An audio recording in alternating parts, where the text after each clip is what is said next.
Hello everyone and welcome back to Game Panda. Today we are playing some more Yu-Gi-Oh! Duel Links, but it's going to be a little bit of a different styled episode. Today I'm going to be telling you guys my top 10 favorite decks that I've made and shown you guys, so that way you guys can have a nice compiled list of the best decks that you guys should be making based on my opinion. This is 100% based off of my opinion and based off of the decks that I've shown you guys.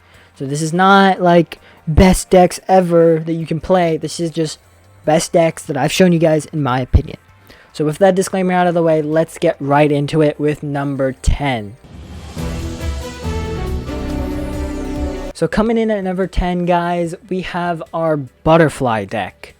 So this deck, really great for switching your opponent's battle position. So keep switching between attack and defense, and you can power up your monsters that way. It's easy to get out a Xyz monster, especially with Blue Mountain's effect, where it can be normal summoned when you have normal summoned another one of our warrior types. So basically, if you summon Swallowtail or Morpho, you're going to be able to get a Blue Mountain out there and automatically be able to Xyz summon. So I love this deck just for the ability to be able to beat those super strong monsters, because usually those super strong monsters have a really low defense stat, or a lower defense stat, enough to where you're going to be able to beat them or destroy them if you're able to flip them and gain attack points for that. So I love this deck just for the ability of being able to Xyz really fast, being able to stop those super strong monsters, and just being a great deck overall. The only thing that I see the downside of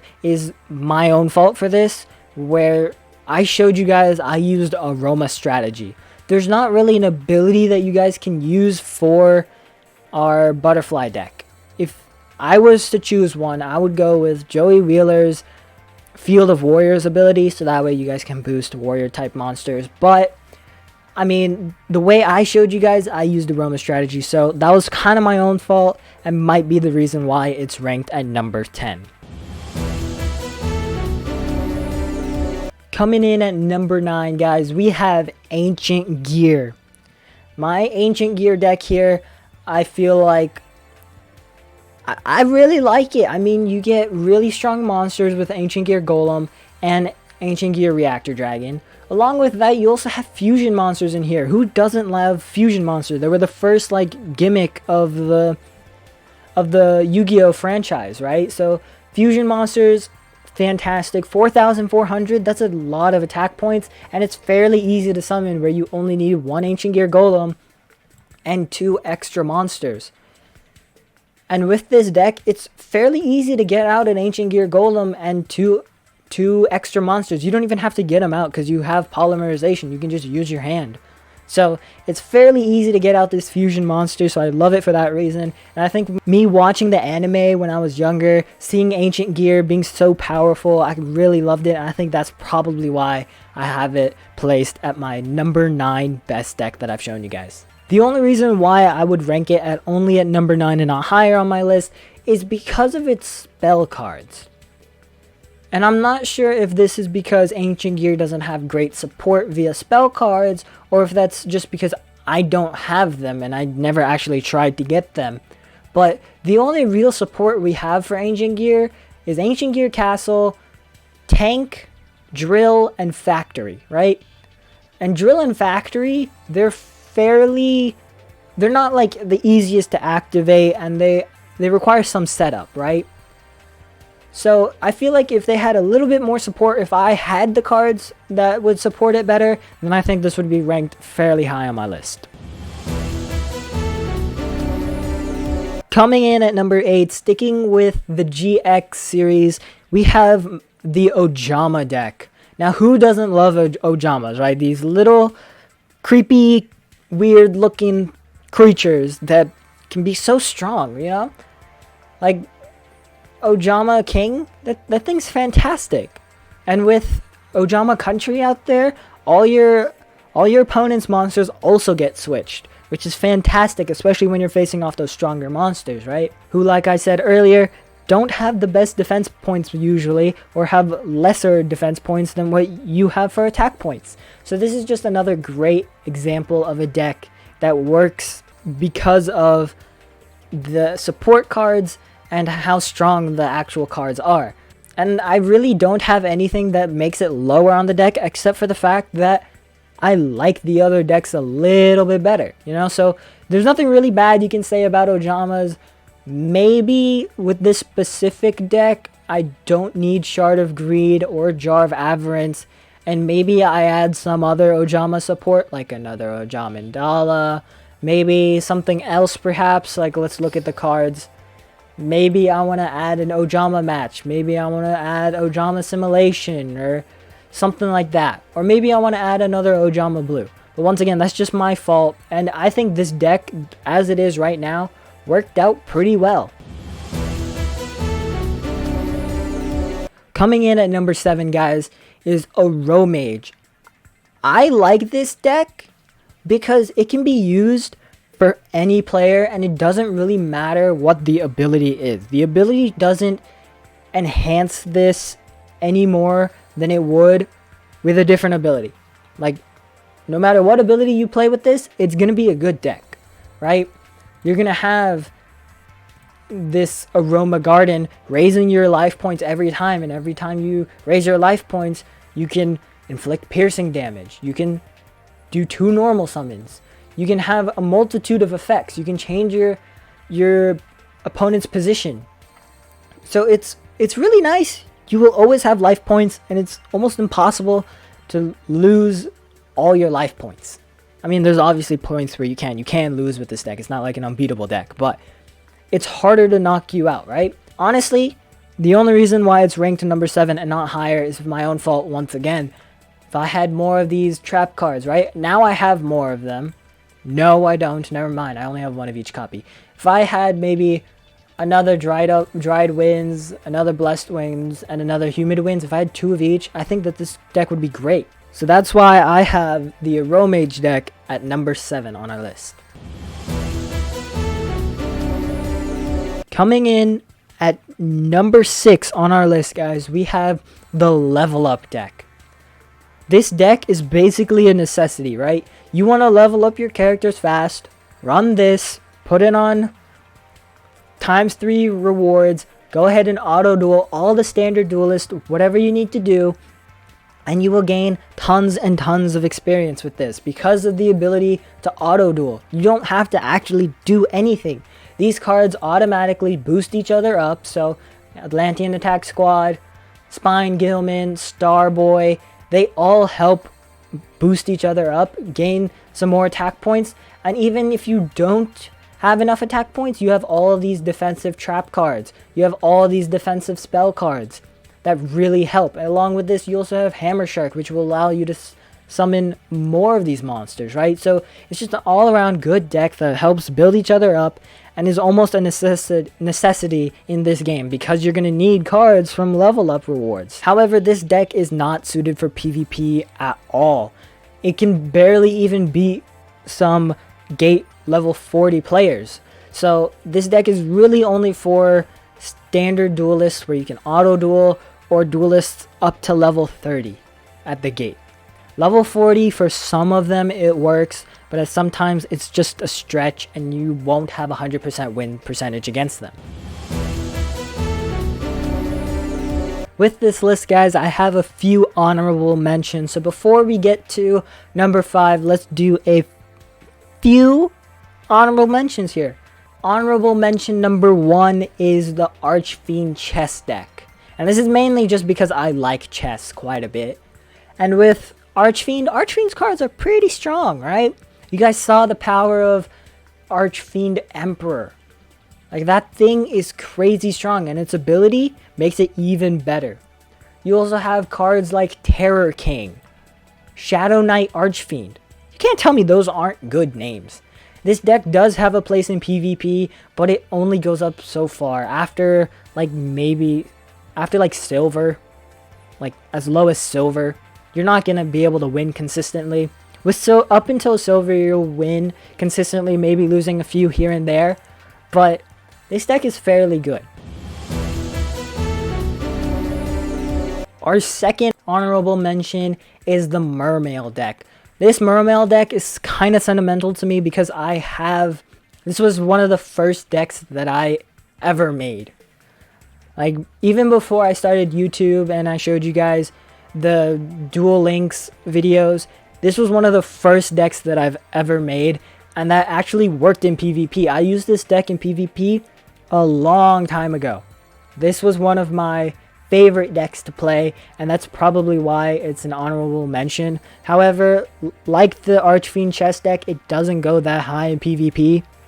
Until I made better decks, I really couldn't get past gold, so it's not the best for PvP, but it's still a really fun deck to play. Now on to our number 5. We're going all the way back to the original Duel Monsters world. We have the Gravekeeper deck. Gravekeeper is such a fun deck to play. You can get out your fusion monsters super easily with Spiritualist's ability. You also have Necro Valley, which negates a lot of effects that your opponent has. Like, getting rid of your graveyard is one strategy that most people play in their decks. So having Necro Valley, disabling that is fantastic. You also have Necro Valley Throne, which helps further quicken the pace where you can bring out Supernaturalist. And it's just an all-around great deck to play where you can win super fast. So if you're in a hurry and you just want to get a few PvP duels in, this deck is great to play. So that way you can go ahead and level up as fast as possible in PvP.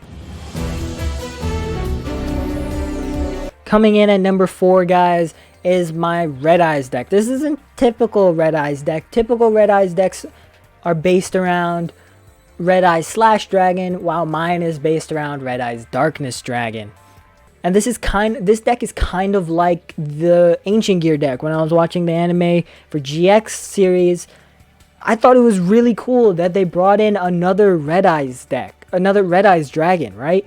Red Eyes was probably one of the best dragon cards besides Blue Eyes in the original Duel Monsters anime, and it was a fan favorite. And then seeing it get another support card, or like kind of like an evolution kind of thing, it was really cool to see that. So I definitely wanted to build a deck around it, and this deck turned out fairly good for a PvP free-to-play deck. I know it can obviously be better with some more Red Eyes fusions in there. Maybe get rid of some of these extra cards and work a way around it to make it great, fantastic. But the way it is right now, and if you're actually trying to play free-to-play, this is a fairly good deck. It will get you pretty far in PvP. And in general, it's a nice deck to have. Coming in at number 3, we have a brand new deck that I recently shown you guys, the Fortune Lady deck. This deck took me a very long time to build, but I think it was totally worth it. This deck, you guys saw, won very quickly. I believe we did get a quick victory. If not, we got it on like turn 6 or 7. And it was pretty fast. It was a fast winning deck where you can overpower your opponent fairly quickly. And even when I was just testing it and seeing what adjustments I had to make, I made very few adjustments to this deck. Most decks that I make, immediately I have to change up a card, add a few cards, remove some cards. But with this deck, I really didn't have to do that. I played one duel, I lost the duel, but then I edited it a little bit, and then this is what came out, and it came out beautiful. I won 3 duels in a row, and then I showed it to you guys, and I won. So I mean, this deck just works beautifully, especially if you get a great starting hand with like a Fortune Lady Wind, Fortune Lady Calling, and a Vision. If those 3 cards, and maybe even a Time Passage, if those 4 cards are your starting hand, you've basically won straight off the bat. Especially if you're going second, you immediately summon Fortune Lady Wind, clear some back row, activate Fortune Vision, bring in a Fortune Calling, activate it, summon Fortune Lady Earth, activate Time Passage, up Fortune Lady Earth, deal some effect damage, and then basically you can one-shot them.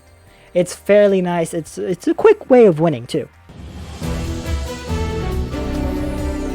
coming in at number 2, guys, you guys might remember I titled this thing, "This deck is pure power." And I stand by that. This deck is literally pure power. You guys saw in the video, I was able to get out 3 Galaxy Eyes cards. 3 Galaxy Eyes Photon Dragons out there, and we absolutely destroyed with this deck. It's really easy to get a Galaxy Eyes out, and even easy to get 2 Galaxy Eyes out. Now, that being said, this is not the perfect Galaxy Eyes. Since Kite Tenjo came out, I built this deck around when Kite Tenjo came out. After he's come out recently, there's been some more Galaxy Eyes support. So, you know, this is a little bit of an outdated deck now, but it still works. You can still win with this. You can still do events with this. You can play just regularly, casually with this deck, and it works fantastically. Now, before we get to that number 1 spot, let's go ahead and go through 2 more honorable mentions. But before I do that, I just want to let you guys know the honorable mentions are not in any specific order. I didn't rank them. They were just decks that I really liked and I thought were fairly good. So we also have the Crystal Beast deck as an honorable mention. Really, the only reason why this deck didn't make my top 10 is because how hard it is to bring out Rainbow Dragon. You have to get all 7 of these Crystal Beast cards on the field or in your graveyard. And then if you want Rainbow Dark Dragon, you have to have this field spell activated. For me, that was fairly difficult with the deck that I had. But if you have a better deck, this deck could be better, obviously, because you have a better deck. But that's really the only reason why this isn't on my top 10. It's hard to get out the main card. But once you get that card out, it's basically unstoppable. That's probably why it's so hard to get Rainbow Dragons out there. But it's a fantastic deck if you do build it. Don't expect to go that far in PvP because of the difficulties getting the dragon out there. So just play this deck for fun. Have fun with it, and I think you guys will fall in love with this deck. For our final honorable mention, we have the Toon deck. Now, the Toon deck, I kind of expected it to be a lot better, right? We have almost every single defensive trap card that I play in this deck. We have 2 Toon Worlds and a Forbidden Lance as our spell cards. And then we only have 3 actual Toon cards. So I don't know if you can actually call this a Toon deck. But it worked. It's fun to play. But I don't know if you can actually call it a Toon deck. So that's probably why it's not on my top 10. It's just a fun deck to play. You can have fun with it. Just try it out. You'll enjoy it, I think. And I bet you guys saw this a mile away. Coming in at number 1, we have the Exodia deck. The Exodia deck is the very first Yu-Gi-Oh! Duel Links video that I made on my channel. It's also the very first deck that I've ever made that was, not just a bunch of cards put together that had high attack stats. But this is the first deck that was actually built around something that, I don't know, there's just a lot of sentimental value for it. And then on top of that, the deck actually plays very well. This was the first deck that actually got me to King of Games. On top of that, I think this is one of 3 decks that actually got me to King of Games. I've only gotten to King of Games 3 times with 3 different decks. This was the first time I did it with this deck. Exodia, fairly easy to get out there. Just send a bunch of cards to the graveyard, you get Exodia. The only thing that I would say is a downside, which isn't really a downside, is the ability. You have to have Grandpa's cards. If you don't have Grandpa's cards, you don't get the Exodia cards. It's just kind of how it works. I'm not saying that there's anything necessarily better for this deck. Probably because you can't actually try it out, and I've never tried it out. But if you could run something else with this, like Draw Sense low level, let's say you run Draw Sense low level with this thing, this deck would be unstoppable. You could pull out a card that you need. You could pull out a piece of Exodia if you needed to. That would be insane, but you know, that's too insane. So they have to limit it somehow by making you run Grandpa's cards. But that's my number one, guys. You guys probably saw that from a mile away. But I hope you guys did enjoy this top 10. If you guys want to see more videos of this kind, like top 10, top 5s, best PvP decks or whatever, let me know down in the comments below. So make sure you guys leave a like, subscribe, turn on those post notifications, and I'll see you guys next time. Peace.